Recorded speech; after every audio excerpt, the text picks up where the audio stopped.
The polling industry is a wreck and should be blown up. I'm Scott Ott, and this episode of Right Angle is brought to you by the members at BillWhittle.com. I'm with the aforementioned Bill Whittle and Stephen Green. And gentlemen, that's not from some right-wing source. That's actually from Politico.com in their kind of, lessons of last night piece that they did under the headline, What Blue Wave? And they go through and document how, there was supposed to be this Biden landslide. There were going to be coattails. There were going to be Senate seats. There was going to be a crushing defeat for Republicans who were going to become an even smaller factor in the House. And none of that turned out to be true. Stephen Green, you're really the only one of the three of us who watches these kinds of things. I don't watch. I read. Well, yes, that's what I mean. Yep. I mean, figuratively watch these kind of things. You're the pudgy guy in Moneyball, and so you know how these things, although you're not pudgy and you don't make much money doing this. But anyway, what do you make of the fact that, not that the polls were so wrong, we've seen that before, but the fact that the left is coming out publicly this morning and saying, man, this was a hot mess, and we should, literally Politico saying we need to blow the whole thing up? It's a real tribute to the American people, if you ask me. I don't like the inconclusive non-result. I don't like the fact that Biden might be able to steal this thing. But I want you to think about what the American people did. They were given a choice between Donald Trump, a guy who had 3 really solid years before this Wuhan flu hit, while surviving going on 4 years now of the most ruthless and unrelenting attacks from the big 3 of the American left. That's the news media, that's the education system, and that's the entertainment industry, which are pretty much almost just one big conglomerated beast these days. That's pretty much having the whole culture against you, one man.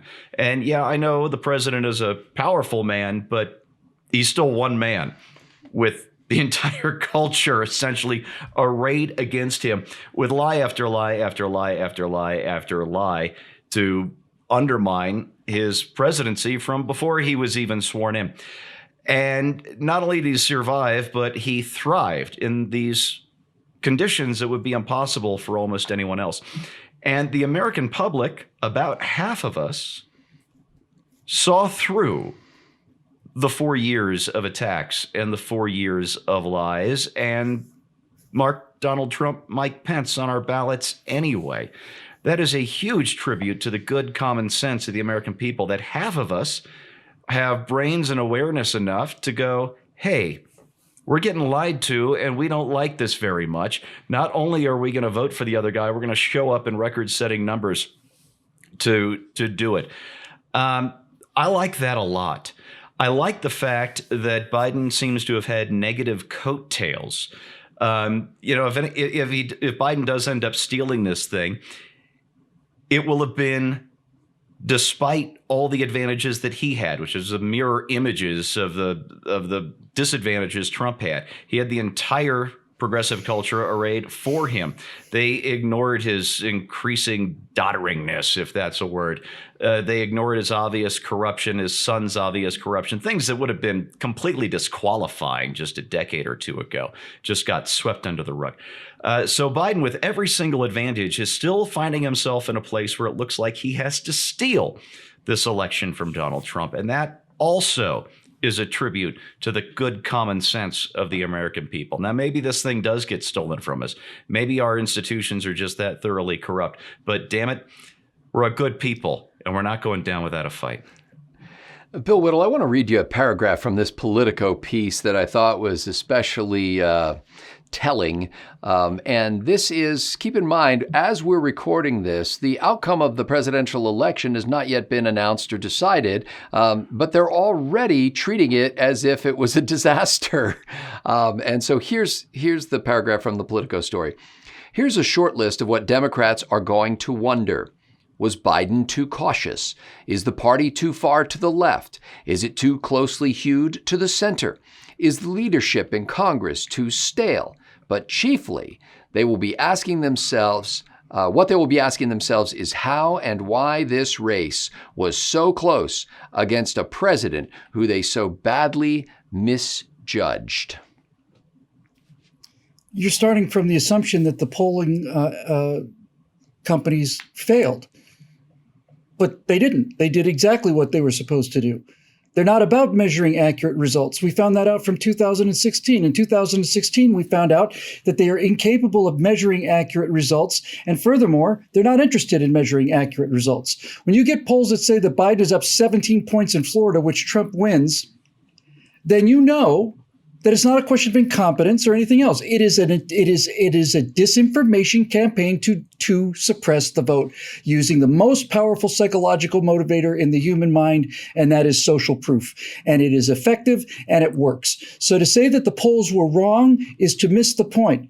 The polls were never about getting out what actually the people are thinking. The polls that were commissioned by these media companies were designed to suppress the vote, and that's what they did, and they succeeded. So to say that oh gee, now that's 2 in a row they got wrong. How many in a row wrong do they have to get? You're missing the point. They didn't get it wrong. They got it exactly right. They did exactly what they were supposed to do. They got exactly what they were paid to do. And if we don't understand this, then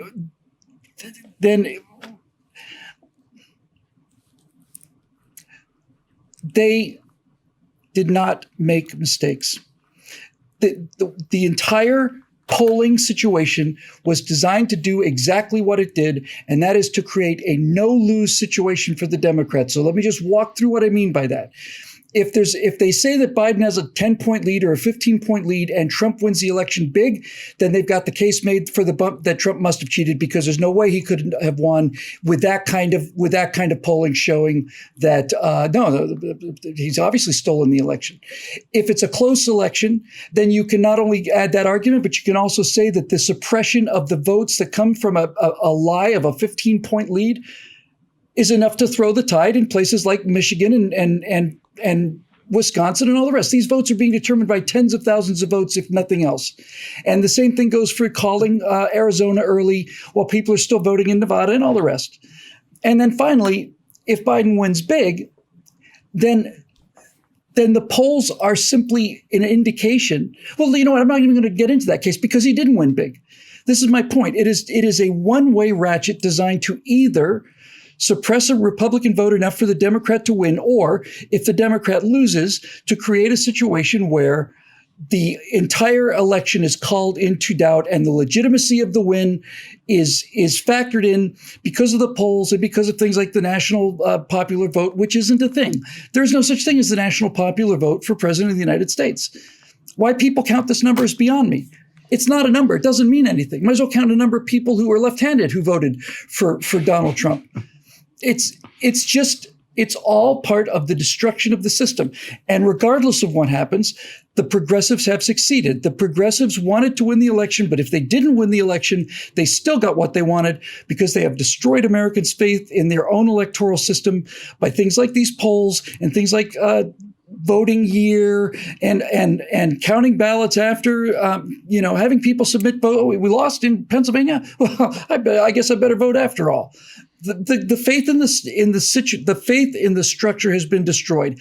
That's the objective of people like George Soros spending $34,000 million, and he succeeded. So now what do we do?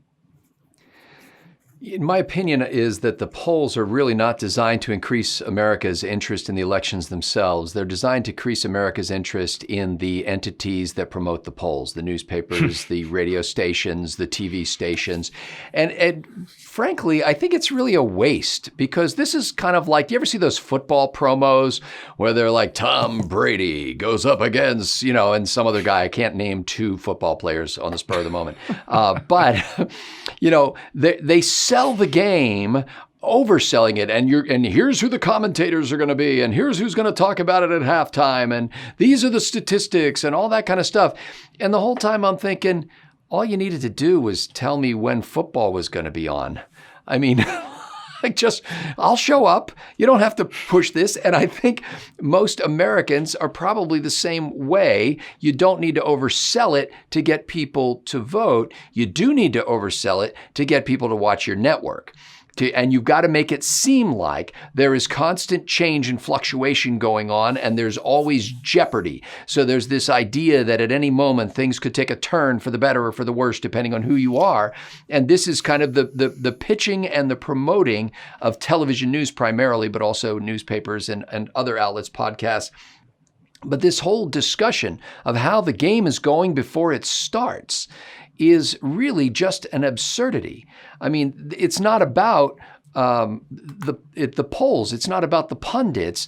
It's about America. It's about people. It's about the future of this country. And when you think about it, I'll bet if we did an analysis of how many minutes have been spent in the last year on, let's just take CNN, for example, talking about the state of the race in terms of who might be ahead or behind, and then you weigh that against actual conversations about the substantive ideas behind the candidacies of each of the opposing candidates, I bet you'd find a lot more horse race talk than you would actual issue-related talk or principles or ideas or track record or plans for the future, all of which are of great value to the American people and things that we really should be informed about.